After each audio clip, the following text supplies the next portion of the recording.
اس نے ایک مانگنے والے کو جھٹ سے کچھ نکال کر دے دیا۔ میں نے کہا بھائی دیکھ کر دینا چاہیے، یہ فراڈی لوگ ہوتے ہیں اور عام انسان کے جذبہ نیکی کو ایکسپلائٹ کرتے ہیں۔ فرمانے لگے آپ نے بجا فرمایا ہے، میں پہلے ایسا ہی کیا کرتا تھا، پھر ایک واقعے نے میری دنیا بدل کر رکھ دی۔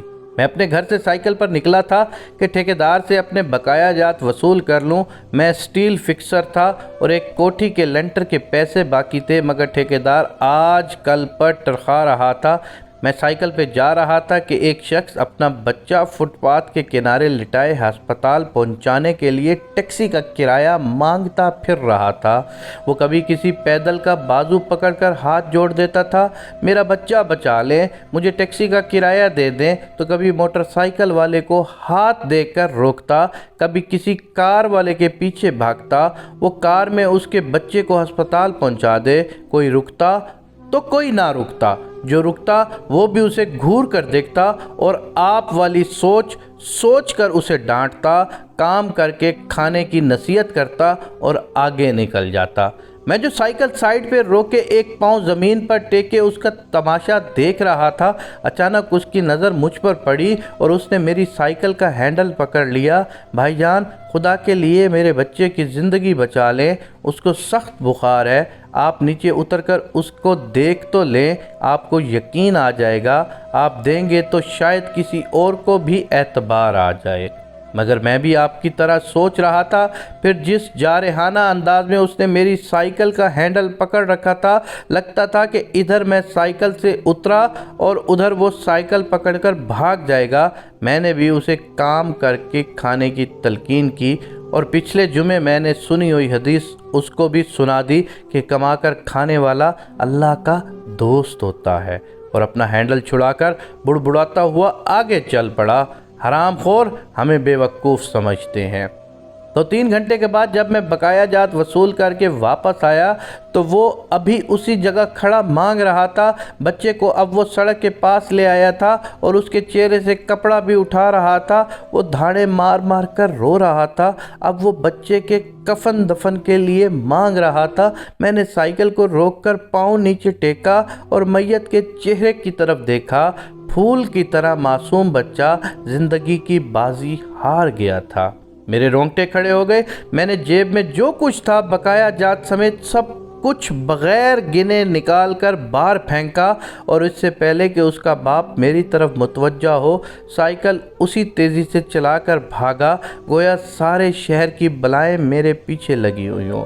میں گھر پہنچا تو میرا برا حال تھا۔ تھوڑی دیر کے بعد مجھے بخار نے آ گھیرا۔ بخار بھی کچھ ایسا تھا جیسا کہ کمر اور جسم کے دوسرے اعضاء ٹوٹ گئے ہوں۔ گھر والے مجھے ہسپتال کے لیے لے کر نکلتے اور میں چارپائی سے چھلانگ لگا دیتا۔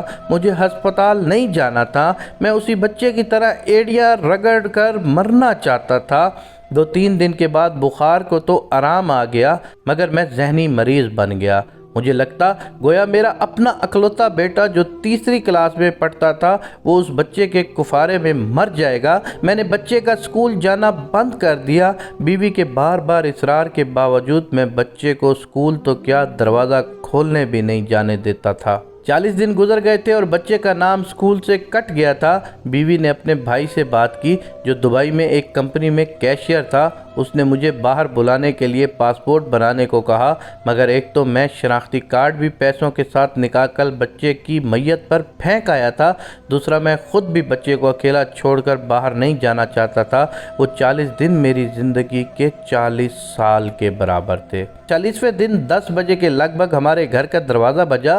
دروازہ میں نے خود ہی کھولا اور سامنے اس بچے کے باپ کو دیکھ کر مجھے چکر آ گئے۔ مجھے لگا جیسے ہم دونوں آمنے سامنے کھڑے خلا میں چکر کاٹ رہے ہیں، درمیان میں بچے کا چہرہ بھی آ جاتا۔ میری کیفیت سے بے خبر اس باپ نے مجھے دبوچ لیا اور پھوٹ پھوٹ کر رونا شروع کر دیا۔ وہ کچھ کہنے کی بجائے میری تھوڑی کو ہاتھ لگاتا اور اسے چوم لیتا، جبکہ میں پتھر کا بت بنے اس کی گرفت میں تھا کہ اچانک مجھے جھٹکا لگا اور میری چیخ کچھ اس طرح نکلی جیسے کسی کو پانی پیتے وقت اچھو آ جاتا ہے اور پانی اس کے منہ اور ناک سے بہہ نکلتا ہے۔ میں اس بچے کے باپ کو سختی کے ساتھ سینے سے لگائے یوں رو رہا تھا گویا اس کا نہیں بلکہ میرا بچہ مر گیا ہے۔ ہمارے رونے سے گھبرا کر پورا محلہ اکٹھا ہو گیا تھا۔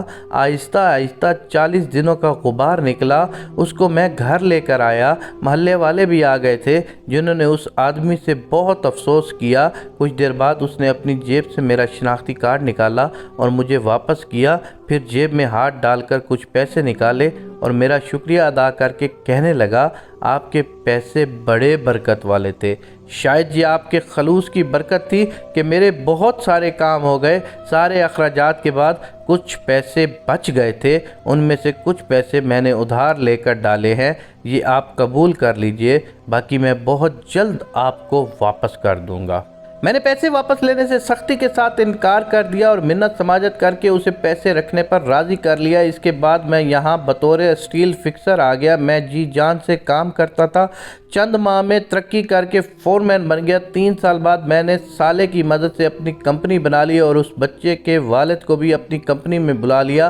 آج وہ میری کمپنی میں فورمین ہے۔ اس بچے کے بعد اللہ نے اسے 2 بیٹوں اور 1 بیٹی سے نوازا۔ میں اسے آپ سے ملواؤں گا، مگر اس سے سائیکل والا قصہ مت بیان کیجیے گا۔ وہ آج تک نہیں پہچانا کہ میری سائیکل روک کر اس نے مجھ سے سوال کیا تھا۔ وہ مجھے ولی اللہ سمجھتا ہے جس نے اس کے بچے کی لاش دیکھ کر سب کچھ نکال کر دے دیا۔ قاری صاحب، اس دن کے بعد میں کسی کا ہاتھ خالی نہیں لوٹاتا۔ تھوڑا سا دینے سے نہ وہ امیر ہوتا ہے اور نہ میں غریب ہوتا ہوں۔ بس دل کو تسلی ہوتی ہے کہ میں اس بچے کا خون بہا ادا کر رہا ہوں۔ رہ گئی لوٹنے کی بات، تو قاری صاحب ہمیں کون نہیں لوٹتا؟ جوتے والا ہمیں لوٹتا ہے، کپڑے والا ہمیں لوٹتا ہے، سبزی اور گوشت والا ہم کو لوٹتا ہے۔ اتنا لوٹنے کے بعد اگر کوئی ہمیں اللہ کے نام پہ لوٹ لے تو شاید حشر میں ہماری نجات کا سماں ہو جائے کہ یہ بندہ میری خاطر میرے نام پہ لٹتا رہا۔